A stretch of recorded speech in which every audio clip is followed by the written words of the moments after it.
ఏ పవన్ కళ్యాణ్ బుద్ధి లేదా? ఆమె కడుపు చేయలేదా? ఆమె డబ్బులు పంపుతలేదా? నోరు పంపుతలేదా? నువ్వు రాజకీయ నాయకుడువా? టాలీవుడ్ లో ఫైర్ బ్రాండ్ గా పేరు తెచ్చుకున్న పోసాని కృష్ణమురళి పేరు వింటే చాలు ఆయన కోపంగా కనిపించే ముఖ చిత్రం అందరి మైండ్ లోకి టక్కున వచ్చేస్తుంది. అంటే ఇండస్ట్రీలో పోసాని అలా నిలిచాడనమాట. అయితే ఇప్పుడు ఆయన్ను ఏపీ పోలీసులు ఇంటికొచ్చి అరెస్ట్ చేయడంతో అసలు రచ్చ స్టార్ట్ అయింది.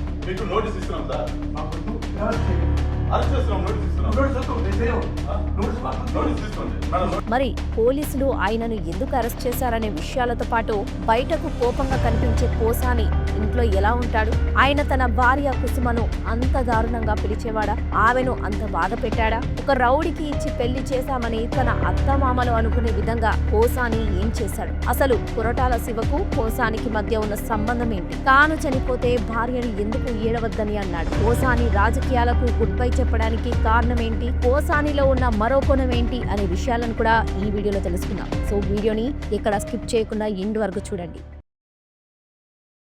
పోసాని కృష్ణమురళి 1958 జనవరి 22న జన్మించారు. ఇక ఆయన సతీమణి కుసుమలత. కుసుమ ఆ రోజుల్లోనే BSc BL చేయడమే కాకుండా నాగ్పూర్ యూనివర్సిటీలో ML కూడా పూర్తి చేయాలని సంకల్పించి కాలేజీలో చేరినప్పటికీ పోసాని సంబంధం రావడం, పెళ్లైపోవడంతో ఆమె చదువుకి బ్రేక్ పడింది. మరోవైపు పోసాని కూడా BCom పూర్తి చేసిన తర్వాత MA MPhil చేయడమే కాకుండా PhDలో కూడా చేరినప్పటికీ వివాహం తర్వాత వచ్చిన పరిస్థితుల కారణంగా డాక్టరేట్ అందుకోలేకపోయారు. ఇక అప్పటికే ఇండస్ట్రీకి అడుగుపెట్టి దాదాపు 150 సినిమాలకు పైగా రచయితగా పనిచేయడమే కాకుండా నటుడిగా ఎన్నో విలక్షణమైన పాత్రలు నటించి మంచి గుర్తింపును తెచ్చుకున్న విషయం తెలిసిందే. రచయితగా, నటుడిగా, దర్శకుడిగా, నిర్మాతగా తనను తాను నిరూపించుకోవడమే కాకుండా ఏ విషయం గురించైనా, ఎవరి గురించైనా ఎటువంటి జంకు బొంకు లేకుండా ఉన్నదున్నట్టు మాట్లాడే ఫైర్ బ్రాండ్ గా గుర్తింపు తెచ్చుకున్నారు. అలాగే పొలిటికల్ ఎంట్రీ ఇచ్చిన విషయం తెలిసిందే. కానీ 2024 ఎన్నికల్లో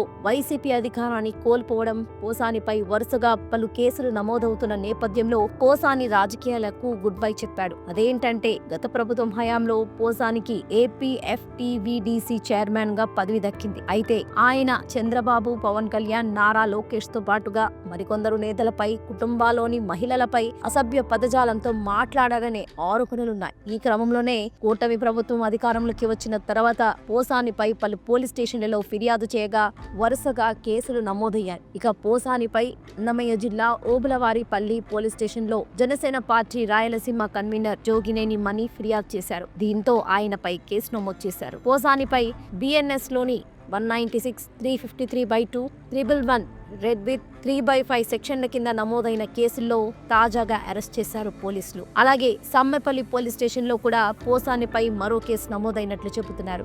అయితే రాష్ట్ర వ్యాప్తంగా పలు జిల్లాలో పోసానిపై కేసులు నమోదయ్యాయి. ఇక ఆయనపై ఉన్న కేసుల విషయంలో బుధవారం రాత్రి గచ్చిబౌలిలోని ఆయన నివాసంలో ఏపీలోని అన్నమయ్య జిల్లా ఓబులవారిపల్లె పోలీసులు అదుపులోకి తీసుకుని అక్కడికి నుంచి తరలించారు. ఇక పోసాని అరెస్ట్ సమయంలో కొంత రచ్చ కూడా జరిగింది. పోలీసులు వచ్చిన సమయంలో కొద్దిసేపు హై డ్రామా నడిచింది. ఓబులవారిపల్లి పోలీసులు హైదరాబాద్ రాయదుర్గం పోలీస్ ని కలిసి వారి సహకారంతో పోసాని ఇంటికి వెళ్లారు. ఏపీ పోలీసుల ఎంట్రీతో పోసాని ఒకంత షాక్ అయ్యారు. తాము ఆంధ్రప్రదేశ్ పోలీసులమని, అక్కడ నమోదైన కేసులు అరెస్ట్ చేసేందుకు వచ్చామని తెలిపారు. దీంతో పోసాని పోలీసులతో కాసేపు గొడవకు దిగాడు. నాకు ఆరోగ్యం సరిగ్గా లేదు, ఆసుపత్రిలో ట్రీట్మెంట్ చేయించుకోవాలి, నోటీసులు ఇస్తే కాస్త కోలుకున్న తర్వాత పోలీసుల విచారణకి వస్తానని అన్నప్పటికీ కూడా పోలీసులు మాత్రం ఇది తమ డ్యూటీ అని, అలా కాసేపు వాదనల తర్వాత పోసానిని అరెస్ట్ చేస్తున్నామని చెప్పి ఆయన భార్యకు నోటీసులు ఇవ్వబోయారు. అయితే ఆ నోటీసులపై సంతకం పెట్టొద్దని పోసాని భార్యతో అన్నారు. అయితే చివరికి నోటీస్ ఇచ్చి ఆయన అరెస్ట్ చేసి అన్నమయ్య జిల్లాకు తీసుకువెళ్లారు. ఇక ప్రస్తుతం ఈ న్యూస్ బాగా వైరల్ అవడంతో వైఎస్ఆర్సీపీ మహిళా నేత శ్యామల, మాజీ మంత్రి కురసాల కన్నబాబు వంటి ఇతర నేతలు పోసాని అరెస్టు విషయంలో కూటమి ప్రభుత్వంపై బాగా ఫైర్ అయ్యారు. ఇదంతా ఇలా ఉంటే పోసాని వివాహం కుసుమలతతో 1991లో జరిగింది. పెళ్లికి ముందు పోసాని ఆమెను చూడ్డానికి తల్లిదండ్రులతో పాటు తన తల్లికి స్వయాన తమ్ముడు కుమారుడైన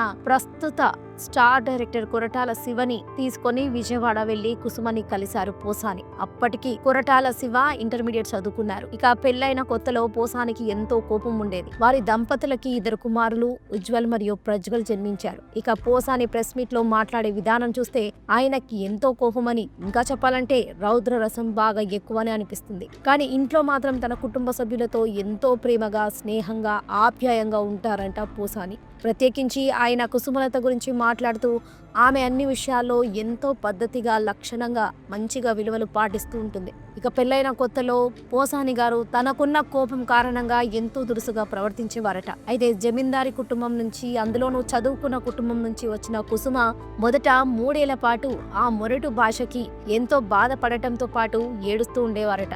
అత్తమామలు కూడా అనవసరంగా తమ అమ్మాయిని ఒక రౌడీగాడికి ఇచ్చి పెళ్లి చేస్తామని అనుకునేవారట. కుసుమని పోసాని ఒసే అని మర్యాద లేకుండా పిలుస్తుంటే తమ ఇంట్లో ఎప్పుడు అలాంటి పిలుపు వినని కుసుమ అది తనకు నచ్చడం లేదని చెప్పిన సందర్భంలో అది నచ్చకపోతే ఒసే ముండా అని పిలుస్తానని అనేవాడట.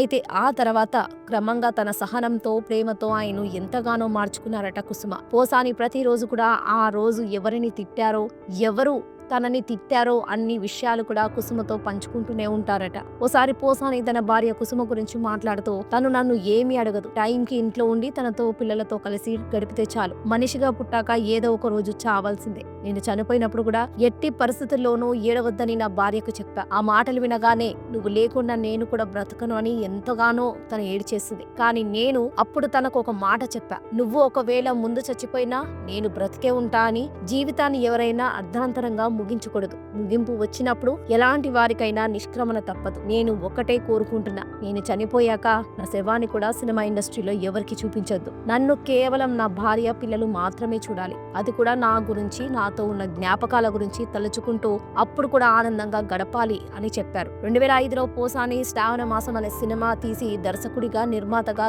దారుణ పరాభవాన్ని మూటగట్టుకున్నాడు. ఆర్థికంగా కూడా చాలా ఇబ్బందికర పరిస్థితికి చేరుకున్నాడు. ఆ పరిస్థితి నుంచి నటుడిగా దృష్టి పెట్టి వరుస సినిమాలలో నటించడమే కాకుండా సేవా కార్యక్రమాలపై కూడా దృష్టి పెట్టి దాదాపు 15 మందికి హార్ట్ సర్జరీస్ కి డబ్బులిచ్చి వారి ప్రాణాలు కాపాడడమే కాకుండా ఎన్నో సేవా కార్యక్రమాలు మూడో కంటికి తెలియకుండా చేశారు. ఇది తెలుసుకున్న అల్లు అర్జున్, మీరు చేస్తున్న మంచి కార్యక్రమాల గురించి తెలుసుకున్నాను అని అభినందించడమే కాకుండా ఆయనకి 5 లక్షల రూపాయలు చెక్ రాసివ్వడం. ఆ మొత్తాన్ని పోసాని 10వ తరగతిలో అత్యుత్తమ మార్కులు సాధించిన 3 బాలికలు రష్మిత, రాజేశ్వరి, సకినాబికి ఒక్కొక్కరికి 1,50,000 చొప్పున వారి చదువుల నిమిత్తం ఇవ్వడమే కాకుండా మిగతా మొత్తాన్ని కూడా వారికిచ్చి మంచి రెస్టారెంట్కి వెళ్ళి నచ్చినవి తిని కొత్త బట్టలు కొనుక్కోండి, బాగా చదువుకోండి అని ఆశీర్వదించడం ఆయనలోని మానవత్వాన్ని ఆవిష్కరిస్తుంది. మరి చూసారు కదా ఫ్రెండ్స్, ఈ వీడియోపై మీ అభిప్రాయాన్ని కామెంట్స్ రూపంలో తెలియజేయండి. వీడియో కనుక మీకు నచ్చినట్లయితే లైక్ చేయండి.